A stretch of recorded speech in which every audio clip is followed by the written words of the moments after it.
নমস্কাৰ মৰমৰ ছাত্ৰ ছাত্ৰীসকল মোৰ ইউটিউব চেনেল এডুকেটামলৈ তোমালোকক স্বাগতম জনাইছোঁ। আজি ভিডিঅ'টিত আমি ক্লাছ 10ৰ হিন্দী ইলেক্টিভ আলোক ভাগটোৰ যেটো প্ৰথম লেসন আছে নীভ কি ইট তাৰ প্ৰশ্ন উত্তৰখিনি আলোচনা কৰিম। আগৰ এটা ভিডিঅ'ত মই ফাৰ্ষ্ট 1 নম্বৰৰ প্ৰশ্ন উত্তৰখিনি আলোচনা কৰি থৈছোঁ।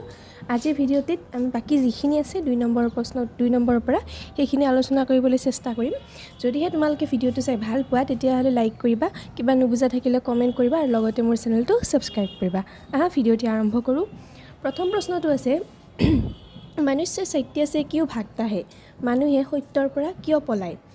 ইয়াৰ आंसरটো আমি লিখিব পাৰোঁ सत्य कठोर होता है, मनुष्य कठोरता से भागता है, इसलिए मनुष्य सत्य से भी भागता है। সত্য কি হয় কঠোৰ হয়, মানুহে কঠোৰতাৰ পৰা পলায় আৰু সেইকাৰণে মানুহে কি কৰে সত্যৰ পৰাও পলায়। मनुष्य सत्य से क्यों भागता है? মানুহে সত্যৰ পৰা কিয় পলায়? सत्य कठोर होता है, সত্য কি হয় কঠোৰ হয়, मनुष्य कठोरता से भागता है, মানুহে কঠোৰতাৰ পৰা পলায় আৰু সেইকাৰণে কি হয় इसलिए मनुष्य सत्य से भी भागता है, সেইকাৰণে মানুহে কি কৰে সত্যৰ পৰাও পলায়। नेक्स्ट प्रश्न लेखक के अनुसार कौन सी ईद अधिक धन्य है? लेखकर मते कोनटो इटा बेसी धन्य बुली কৈছে, कोनटो इटा बेसी महान बुली কৈছে। लेखक के अनुसार जो ईद चमकीली इमारत की पहली ईद बनी और जो जमीन के अंदर गिर गई वही ईद अधिक धन्य है। लेखकर मते जिटो इटा एटा চকমকাই থকা মানে ধুনীয়া অট্টালিকা এটাৰ যিটো ইটা প্ৰথম যিটো ইটা আছিল আৰু যিটো ইটা ক'ত গৈছে মাটিৰ তলত সোমাই গৈছে, মাটিৰ তলত বহি গৈছে, সেই ইটাটোকে লিখকে কি বুলি কৈছে সকলোতকৈ মহান বা ধন্য বুলি কৈছে। लेखक के अनुसार जो ईद चमकीली इमारत की पहली ईद बनी और जो ज़मीन के अंदर गिर गई वही ईद अधिक धन्य है।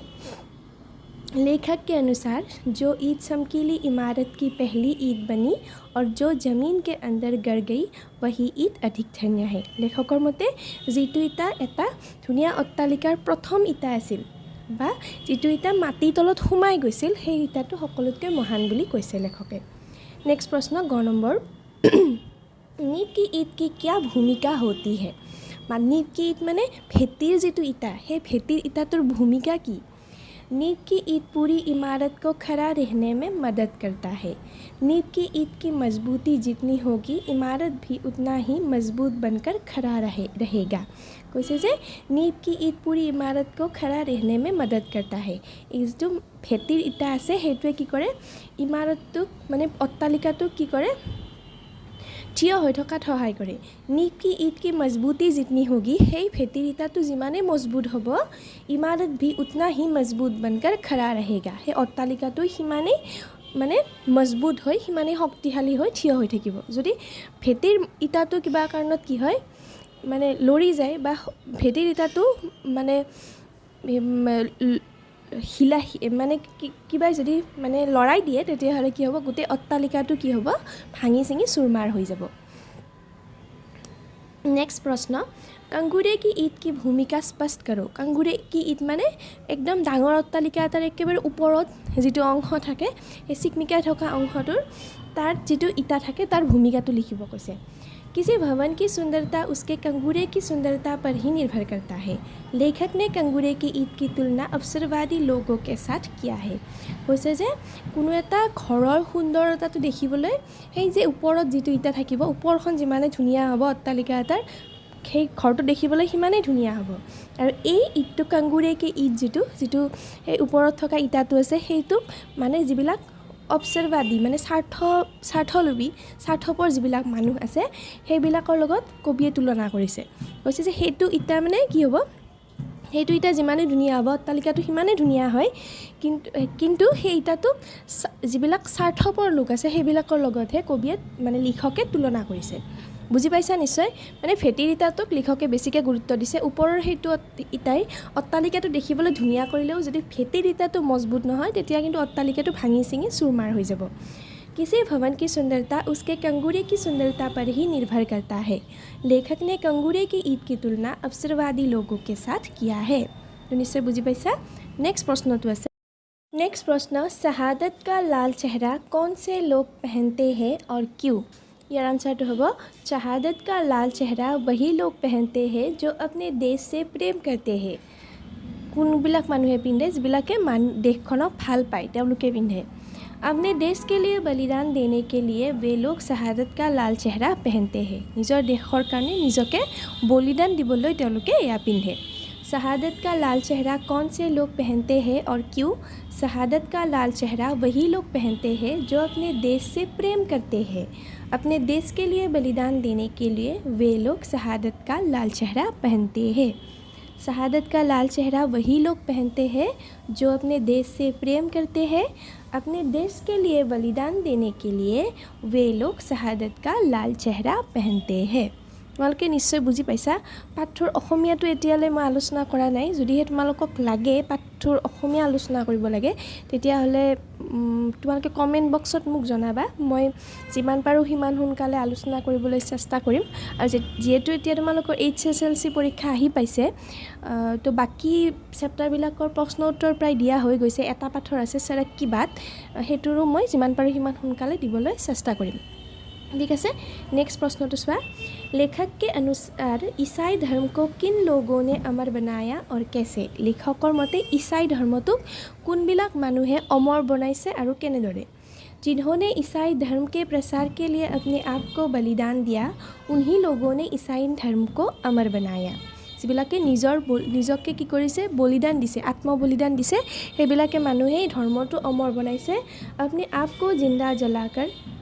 अपने आप को सूली पर चढ़ाकर जंगली जानवरों के शिकार होकर उन्होंने ईसाई धर्म को अमर बनाया कि কৰিছে নিজকে নিজে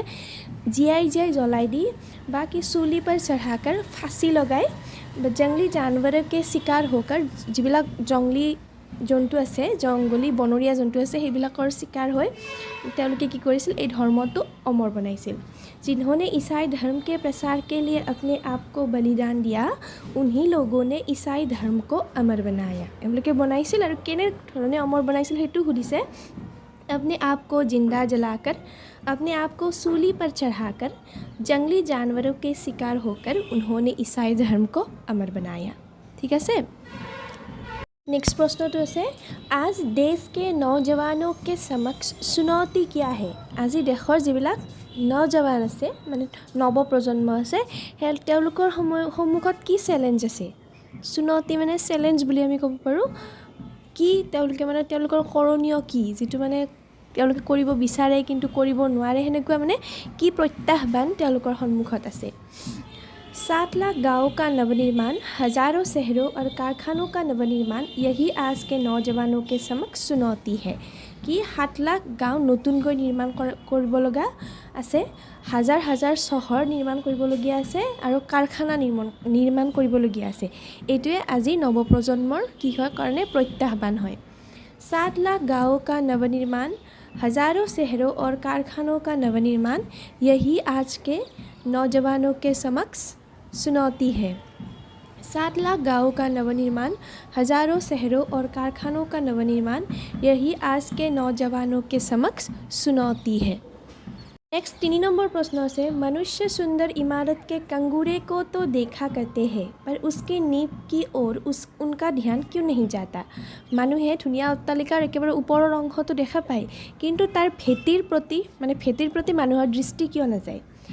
सुंदरता हमेशा दूसरों को अपनी ओर आकर्षित करता है सुंदरताय सदाय की करे धुनिया बस्तुए आमाक की करे सदाय निजर प्रति आकर्षित करे माने कंगूरा भी देखने में बहुत सुंदर होता है এটা অট্টালিকাৰ ওপৰৰ অংশটো দেখিবলৈ বহুত ধুনীয়া হয় लेकिन नींव की ईट जमीन पर गड़ा होता है কিন্তু ভেটিৰ যিটো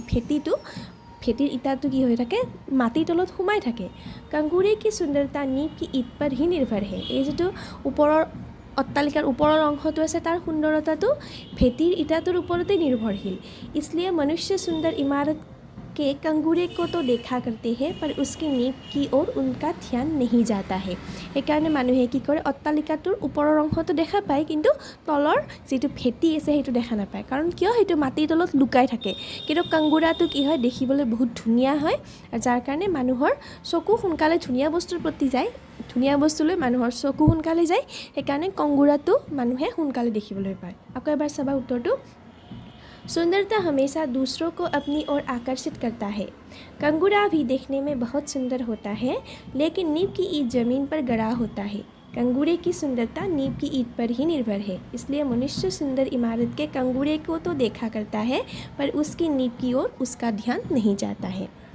नेक्स्ट प्रश्न, लेखक ने कंगूरे के गीत गाने के बजाय नींव की गीत गाने के लिए क्यों आह्वान किया है? लेखके किয় কৈছে যে আমি ওপৰৰ অট্টালিকাটোৰ ওপৰৰ অংশটোৰ বিষয়ে ক'ব নালাগে, আমি ভেটিটোৰ বিষয়ে ক'ব লাগে, গান গাব লাগে বুলি কিয় কৈছে?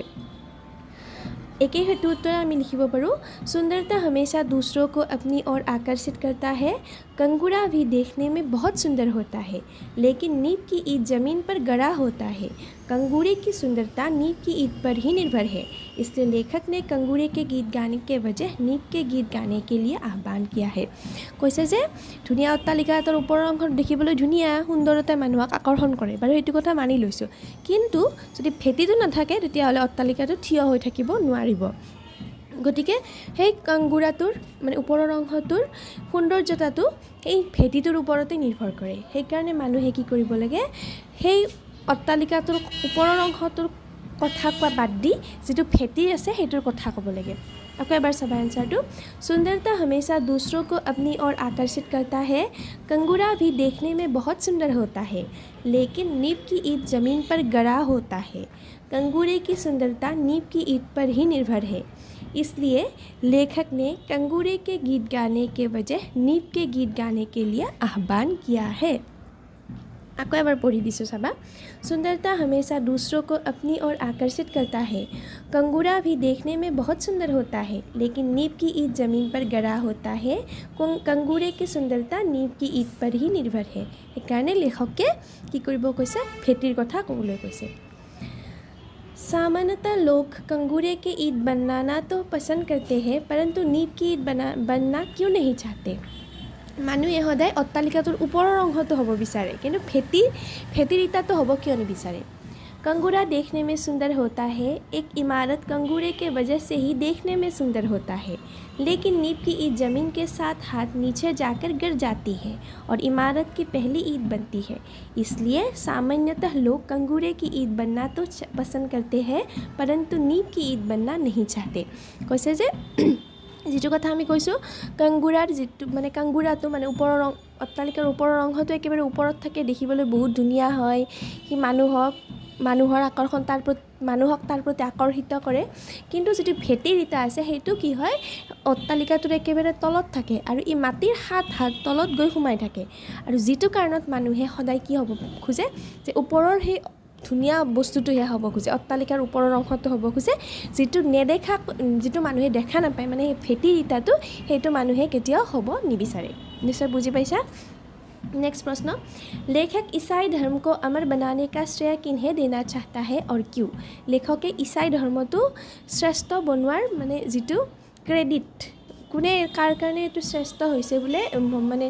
अमर होइसे बोले एक क्रेडिट तो काक দিব বিচাৰে আৰু কিয়?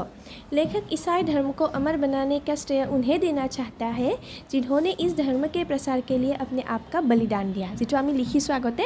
কেনেকৈ তেওঁলোকে বলিদান দিছে সেইটো আমি লিখিছোঁ। उनमें से कितने जिंदा जलाए गए, कितने सूली पर चढ़ गए, कितने जानवरों के शिकार हो गए, कितने भयानक भूख प्यास के शिकार हो गए। যিবিলাকে এই ধৰ্মটোৰ প্ৰচাৰৰ কাৰণে কি কৰিছে, বহুত কষ্ট কৰিছে, নিজৰ জীৱন বিসৰ্জন দিছে, তেওঁলোকক এই শ্ৰেয়টো বা ক্ৰেডিটটো দিব বিচাৰে। তেওঁলোকৰ কাৰণে এই ধৰ্মটো অমৰ হৈছে বুলি ক'ব বিচাৰে। কাৰণ কিয়, তেওঁলোকৰ মাজৰে বহুতক কি কৰা হৈছিল, জীয়াই জ্বলাই দিয়া হৈছিল, বহুতক ফাঁচি দিয়া হৈছিল, বহুত কি হৈছিল, যিবিলাক মানে জংলী জানৱাৰ আছে, জন্তু আছে, সেইবিলাকৰ চিকাৰ হৈছিল আৰু বহুত মানুহ খাবলৈ নাপায়, পানী খাবলৈ নাপায়, আহাৰ খাবলৈ নাপায়, বহুতো মানুহৰ মৃত্যু হৈছিল। গতিকে যিবিলাকে এই ধৰ্মটো প্ৰচাৰ কৰিবলৈ আত্মবলিদান দিছিল তেওঁলোককে এই ক্ৰেডিটটো লিখকে দিব বিচাৰে। প্ৰশ্নটো আছে, हमारे देश किनके बलिदानों के कारण आज़ाद हुआ? আমাৰ দেশখন কাৰ বলিদানৰ কাৰণে আমাৰ দেশখন স্বাধীন হৈছিলে? हमारा देश उन स्वाधीनता सेनानियों के कारण आज़ाद हुआ जिन्हें कभी यश का लोभ नहीं था। আমাৰ দেশখন সেই স্বাধীনতা আন্দোলনকাৰীসকলৰ কাৰণে, সৈনিকসকলৰ কাৰণে স্বাধীন হৈছিলে যিবিলাকৰ কেতিয়াও যশস্যাৰ লোভ নাছিলে जिन्होंने देश के आज़ादी के लिए अपना जीवन बलिदान दे दिया যিবিলাকে আমাৰ দেশখন স্বাধীন কৰিবলৈ নিজৰ জীৱনটো বলিদান দিছিল জীৱনটো ত্যাগ কৰিছিল लेखक ने उन लोगों को नींव की ईंट कहा है लेखके সেই মানুহবিলাকক ফেটিৰ ইটা বুলি কৈছে जैसे नींव की ईंट से एक सुंदर इमारत बनता है ठीक उसी तरह उन लोगों के कारण आज स्वाधीन भारत बना है যেনেকৈ ফেটিৰ ইটাটোৱে এটা ধুনীয়া অট্টালিকা বনাই ঠিক তেনেকৈ তেওঁলোকৰ বলিদানৰ কাৰণে তেওঁলোকৰ আত্মবলিদান আত্মত্যাগৰ কাৰণে আজি ভাৰত স্বাধীন হৈছে আকৌ এবাৰ চাবা हमारा देश उन स्वाधीनता सेनानियों के कारण आज़ाद हुआ जिन्हें कभी यश का लोभ नहीं था जिन्होंने देश के आज़ादी के लिए अपना जीवन बलिदान दे दिया लेखक ने उन लोगों को नींव की ईंट कहा है जैसे नींव की ईंट से एक सुंदर इमारत बनता है ठीक उसी तरह उन लोगों के कारण आज स्वाधीन भारत बना है যেনেকৈ ফেটিৰ ইটাটোৱে এটা ধুনীয়া অট্টালিকা ফেটিৰ ইটাটোৰ পৰাই অট্টালিকাটো মানে থিয় হৈ থাকে তেনেকৈ তেওঁলোকৰ কাৰণে আজি ভাৰতখন কি হৈছে স্বাধীন হৈছে नेक्स्ट प्रश्न दधीसी मुनि ने किस लिए और किस प्रकार अपना बलिदान किया था दधीसी मुनिয়ে কেনেকৈ आत्मबलिदान दिছিলে আৰু কিহৰ কাৰণে आत्मबलिदान दिছিলে सबा वृत्तासुर नाम का एक असुर था वह अमर बन गया था इसलिए उसने देवताओं पर भी आक्रमण कर दिया था किसी भी अस्त्र से उसका वध करना नामुमकिन था इसलिए देवराज इंद्र ने दधीसी मुनि को यह बात बताई और वृत्तासुर को मारने के लिए दधीसी की हड्डियाँ मांगी दधीसी ने अपने हड्डियों का दान दे दिया और इससे वृत्तासुर मारा गया কি কৈছে বৃত্তাসুৰ নামৰ এজন অসুৰ আছিলে আৰু সেইজনে কি কৰিছিলে অমৰত্বৰ মানে বৰ পাইছিলে মানে অমৰ হৈ গৈছিলে সেই মানুহজনে শিৱক আৰাধনা সেই অসুৰজনে শিৱক আৰাধনা কৰিছিলে শিৱ নহয় চাগে বিষ্ণু ব্ৰহ্মাক আৰাধনা কৰিছিলে আৰু ব্ৰহ্মাই মানে দিছিলে বৰ দিছিলে যে তুমি অমৰ হ'বা এনেকৈ নিজে যেতিয়া অমৰ হৈ গৈছিলে অহংকাৰী হৈ কি কৰিছিলে দেৱতাসকলক আক্ৰমণ কৰিছিলে কোনো অস্ত্ৰেৰে তাক বধ কৰাটো সম্ভৱ নাছিলে কেৱল মাত্ৰ এটাই বস্তু আছিল যিটোৰে তাক বধ কৰিব পৰা গৈছিলে সেইটো হৈছে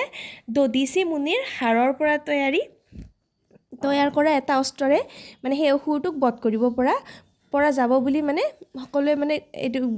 সেইটো কথা জনা গৈছিলে যে বেলেগ কোনো অস্ত্ৰেৰে তাক বধ কৰিব নোৱাৰি কেৱল দধীচি মুনিৰ হাড়েৰে তৈয়াৰী অস্ত্ৰেৰেহে তাক বধ কৰিব পাৰি যেতিয়া দেৱতাসকলক আক্ৰমণ কৰিলে তেতিয়া দেৱতাসকলে কোনো উপায় নাপায় দধীচি মুনিৰ ওচৰলৈ গ'ল দেৱতাসকলৰ ৰজা দেৱৰাজ ইন্দ্ৰ দধীচি মুনিৰ ওচৰলৈ গ'ল আৰু তেওঁ দধীচি মুনিক গোটেই কথাখিনি বিৱৰি ক'লে আৰু লগতে ক'লে যে মানে আপোনাৰ হাড়েৰে তৈয়াৰী অস্ত্ৰেৰেহে বৃত্তাসুৰক বধ কৰিব পৰা যাব আৰু তেতিয়া কি কৰিলে দধীচি মুনিয়ে মানে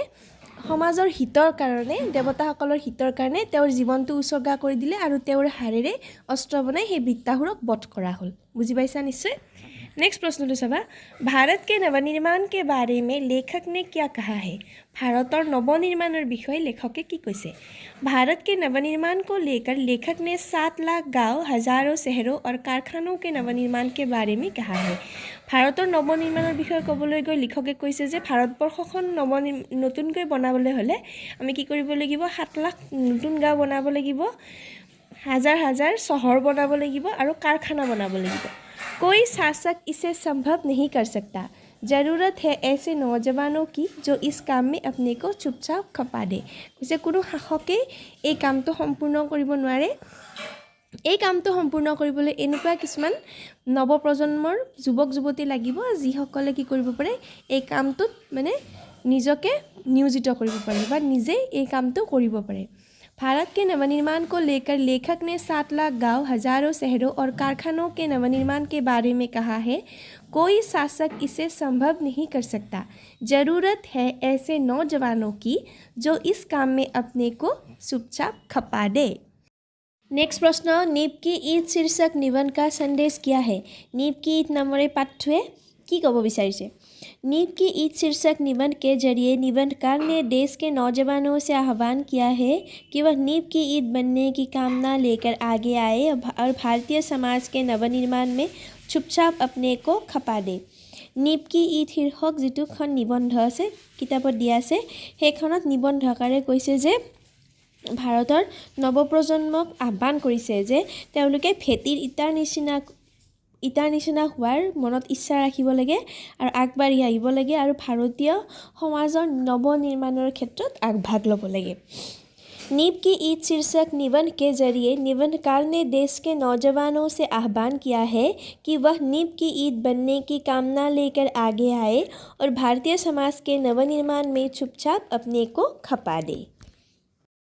नेक्स्ट प्रश्न सम्यक उत्तर दो नीब की ईद का प्रतीकार्थ स्पष्ट करो नीब की ईदर अर्थটো লিখিবলৈ কৈছে কি লিখিব পাৰো আমি नीब की ईद इमारत की पहली ईद होती है ভেটিৰ ইটাটো এটা অট্টালিকাৰ প্ৰথমটো ইটা হয় जो जमीन के अंदर गिर जाती है जितु की है माटिर तলত সোমাই যায় यही ईद इमारत को मजबूती देती है और এই ইটাটোৱে কি কৰে অট্টালিকাটোক কি দিয়ে शक्ति प्रदान करे मजबूती दिए अगर नीब की ईद को हिला दिया जाए तो कंगूरा जमीन पर गिर जाएगा यदि इटुक लड़ाई दिया है भेटिर इटाटुक लड़ाई दिया है तेतियाह'ले गोटे अट्टालिकाটো ওপৰৰ जितु धुनिया अंश আছে এইবিলাক গোটে আহি পানী গোটে আহি কি হ'ব পৰি যাব नीब की ईद का प्रतीकार्थ है समाज का अनाम शहीद जो बिना किसी यश लोभ के समाज के नवनिर्माण हेतु आत्म बलिदान देने के लिए प्रस्तुत है नीब की ईदर प्रकृतार्थটো হৈছে সমাজৰ সেই শহীদসকল যিবিলাকে কোনো যশস্যাৰ লোভ নাছিলে যিবিলাকৰ আৰু তেওঁলোকে সমাজৰ নৱনিৰ্মাণৰ কাৰণে নিজকে বলিদান দিছিলে আত্ম বলিদান দিছিলে नीब की ईद इमारत की पहली ईद होती है जो ज़मीन के अंदर गिर जाती है यही ईद इमारत को मजबूती देती है अगर नीब की ईद को हिला दिया जाए तो कंगूरा ज़मीन पर गिर जाएगा नीब की ईद का प्रतीकार्थ है समाज का अनाम शहीद जो बिना किसी यश लोभ के समाज के नवनिर्माण हेतु आत्म बलिदान देने के लिए प्रस्तुत है जेहेतु प्रश्नটো 100টা শব্দৰ ভিতৰত লিখিব দিছে আৰু অকমান আছে প্ৰথমতে এইখিনি লিখিব লাগিব তাৰ পিছত नेक्स्ट स्लाइडखনত মই দি আছো হেখিনি লিখিব লাগিব तार पिছত लिखिब লাগিব इसलिए निबंधकार ने देश के नौजवानों से आह्वान किया है कि वे नीब की ईद बनने की कामना लेकर आगे आए और भारतीय समाज के नवनिर्माण में चुपचाप अपने को खपा दे সেইকাৰণে নিবন্ধকাৰে ভাৰতৰ যুৱ প্ৰজন্মক এইটো আহ্বান কৰিছে যে তেওঁলোকে ভেটিৰ ইটাৰ নিচিনা হোক আৰু ভাৰতীয় সমাজৰ নৱনিৰ্মাণৰ কাৰণে আগুৱাই আহক ख नंबर प्रश्न तो है कंगूरे की ईद के प्रतीकार्थ पर सम्यक प्रकाश डालो कि लिखिब पारो आमी एतु सुंदरता सबको अपनी ओर आकर्षित करता है कंगूरा भी देखने में बहुत सुंदर है इसलिए आज चारों ओर कंगूरे की ईद बनाने के लिए होरा होरी मची है कंगूरे की ईद का प्रतीकार्थ है समाज का यश लोभी सेवक जो प्रसिद्धि प्रशंसा अथवा अन्य किसी स्वार्थ बस समाज का काम करना चाहता है কি লিখিছে এটো যে সুন্দৰতাই মানুহক আকৰ্ষণ কৰে সুন্দৰ বস্তুৱে ধুনিয়া বস্তুৱে মানুহক সোনকালে আকৰ্ষিত কৰে কাংগুৰাও দেখিবলৈ বহুত ধুনিয়া সেই কাৰণে কি কৰে আজি সকলো ফালে কাংগুৰা মানে কোনো এটা অট্টালিকাৰ ওপৰ অংশটো বনাবলৈ মানে ধুনিয়া অট্টালিকা এটা বনাবলৈ কি হৈছে চাৰিওফালে মানে হাহাকাৰ লাগি আছে এই কাংগুৰে কি ইতৰ प्रतीक अर्थটো হৈছে যে সমাজৰ সেই অৰ্থলোভী সেৱকসকল যিবিলাকে কোনো নিজৰ স্বাৰ্থৰ কাৰণে হয় প্ৰশংসা প্ৰসিদ্ধি বা টকা পইচা যিকোনো বস্তুৰ কাৰণে তেওঁলোকে সমাজৰ কাম কৰিবলৈ আগবাঢ়ি আহে নিস্বাৰ্থভাৱে তেওঁলোকে কোনো ধৰণৰ কাম কৰিব নিবিচাৰে আকৌ এবাৰ চাবা सुंदरता सबको अपनी ओर आकर्षित करता है कंगूरा भी देखने में बहुत सुंदर है इसलिए आज चारों ओर कंगूरे की ईद बनाने के लिए होरा होरी मची है कंगूरे की ईद का प्रतीकार्थ है समाज का यश लोभी सेवक जो प्रसिद्धि प्रशंसा अथवा अन्य किसी स्वार्थवश समाज का काम करना चाहता है निबंधकार के अनुसार भारतीय स्वाधीनता आंदोलन के सैनिकगण नीब की ईद की तरह थे जबकि स्वतंत्र भारत के शासकगण कंगूरे की ईद निकले निबंधकाৰৰ মতে ভাৰতীয় স্বাধীনতা আন্দোলনৰ যিবিলাক সৈনিক আছিল তেওঁলোক কেনেকুৱা আছিল नीब की ईद भेटिर इटार निचिना आছিলে আৰু এই স্বতন্ত্ৰ ভাৰতৰ যিবিলাক শাসক আছে তেওঁলোকে সেই কাংগুৰাৰ ইটাটোৰ নিচিনা ওপৰৰ অট্টালিকাৰ ওপৰৰ অংশটোৰ নিচিনা কিন্তু যিবিলাক আমাৰ সৈনিক আছিলে সেইবিলাক ভেটিৰ ইটাটোৰ নিচিনা আছিলে ইয়াৰ পিছত আৰু কেইটামান প্ৰশ্ন উত্তৰ দিবলৈ বাকি থাকিলে 4 নম্বৰৰ গ প্ৰশ্নটোৰ পৰা ব্যাখ্যা আৰু তাৰ পিছত যিখিনি গ্ৰামাৰ আছে সেইখিনি মই নেক্সট ভিডিওটো দিবলৈ চেষ্টা কৰিম যদি তোমালোকে এইটো ভিডিও চাই ভাল পাইছা তেতিয়াহলে লাইক কৰিবা কিবা যদি নুবুজা আছে কমেন্ট কৰিবা মাজতে কিবা এটা দুটা প্ৰিন্টিং মানে লিখোতে কিবা এটা দুটা মিস হ'ব পাৰে এইটো তোমালোকে শুধৰাই লবা আৰু যদি বেলেগ কিবা পাঠৰ কোৱেশ্চন আনসাৰ লাগে তেতিয়াহলে কিবা বুজি নোপোৱা আছে তেতিয়াহলে